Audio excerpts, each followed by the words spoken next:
Hey everybody, it's Angela True coming at you from I think it's Irreverent, Early News. I have a number of different shows and just wanted to share some information. I did call the Wounded Warrior Project. For those of you that want to make promos for the Wounded Warrior Project, or you want to talk about raising money, i.e. the Shave the Stash of Jay Sands Network, you can use some public service announcements if it's for the purpose of raising money for the Wounded Warrior Project. I spoke with someone there. I'm going to continue to speak with him, and he was very pleased to hear that how much money the community of Spreaker has raised to shave Jay Sands' stash. It was really cool. Look at the info that I sent him, because you know what? Maybe I shouldn't say his name. Okay, I contacted someone at Wounded Warrior in a certain department, which shall remain nameless. Jay, you should have that information now. You should. Okay, let me go over here. So, if you want to make a promo saying, remember, we only have so many days. I don't know. I'm going to make one a little bit later. I just wanted to share the info, especially for Jay and Ernie. If they want to use public service announcements from the Wounded Warrior Project, they have a YouTube channel. They can do so since they're raising money for the Wounded Warrior Project, as they're not making any monies from that. It's going directly to the Wounded Warrior Project. As a matter of fact, even the donation page is part of the Wounded Warrior website. So I mean, there's no debate there. It fully goes towards the needy, the very deserving individuals. I don't really want to say the word needy. I think the government should do some of the therapies and programs that the Wounded Warrior has taken it upon itself to do. The more I listen on that YouTube channel, the more impressed I am with the resiliency of this Wounded Warrior Project. They always are having to raise monies for the caregivers, for the soldiers, for the arms and the legs that are sometimes not given to the Wounded Warrior, the soldier. So I just wanted to do a very quick announcement to let you know what's up with that. And I don't know if Jay's extending the time to like the very beginning of April so more people can donate. I think that's a good thing to do. Say like April 5th or 6th. Some people don't get paid till a certain time of the month, and the 2-week thing, maybe they get paid monthly. I don't know.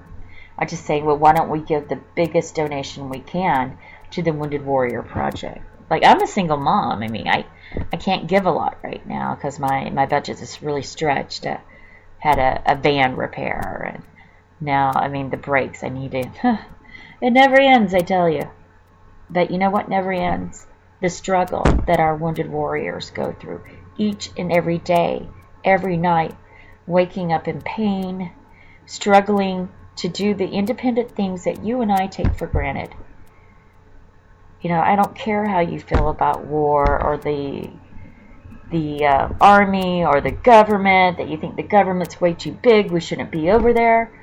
I don't want to say screw you, but there's a human that's no different from you that is suffering because of the decisions that the government has made.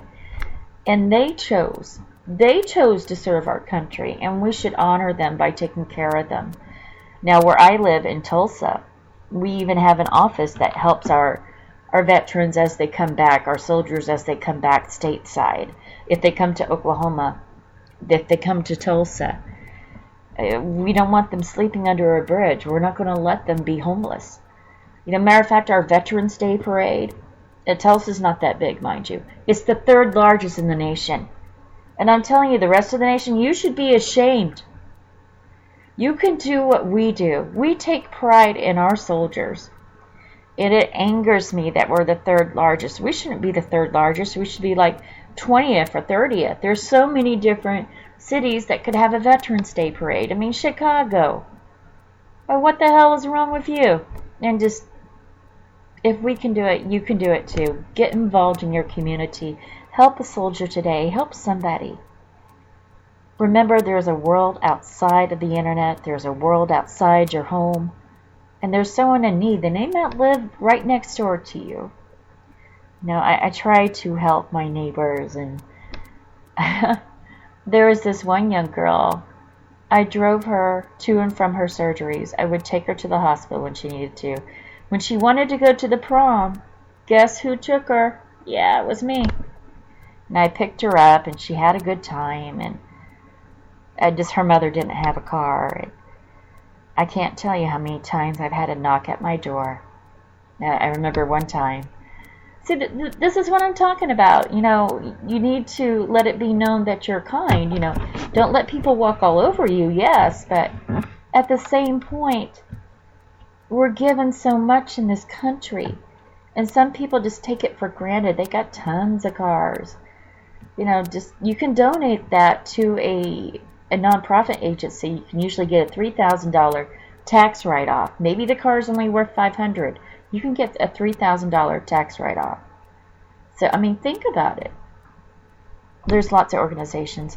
I don't know if you have a Wounded Warrior project in your area, but a car auction, or to give a car to a vet that's struggling.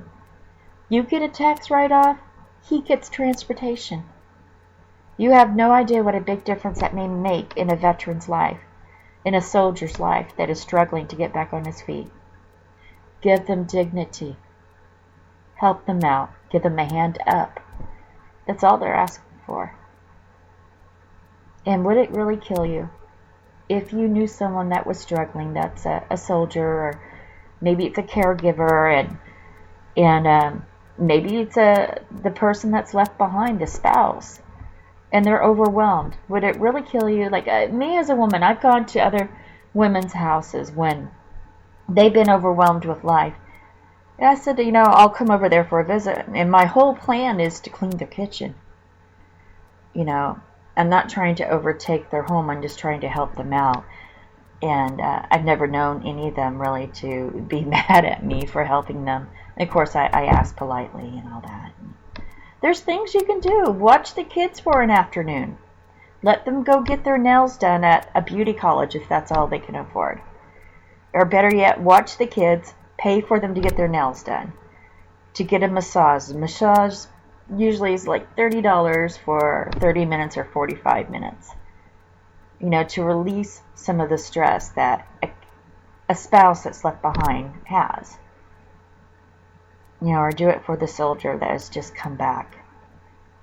If you're part of a church, and maybe you can organizing a welcome back home, even if you don't know the soldier, male or female, black or white. What a good, kind thing to pay it forward to help your fellow man. And I'm very much about that. And I hope you are too. And I hope right now you're thinking of other ideas you can do. If you love to garden, if you have leftover shrubs, find that spouse or that soldier that's come back and say, hey, we got these. Would you mind if we put some shrubs around your house? Would you like to do this with us? Or you'd be surprised, the shock. And it's a good surprise. It's just like getting a housewarming gift when you move into the neighborhood. People don't do that anymore, and they should. Okay, well, ladies and gentlemen, I have to sign off, and got a big day ahead of me, and had a bad pain day, so anyway, I thank you all for listening, and if you have any questions, please let me know. I'm Truth Talks Radio on Twitter, or at Virtuous Sermo. If you go to my page and scroll down, you'll see my Twitter feed, so just send a message right there. And always remember, the Wounded Warrior Project is always in need of your help. Whether that's monetary or it's hands-on. You can stuff envelopes just as well as they can. All right. Thank you, ladies and gentlemen. That's all.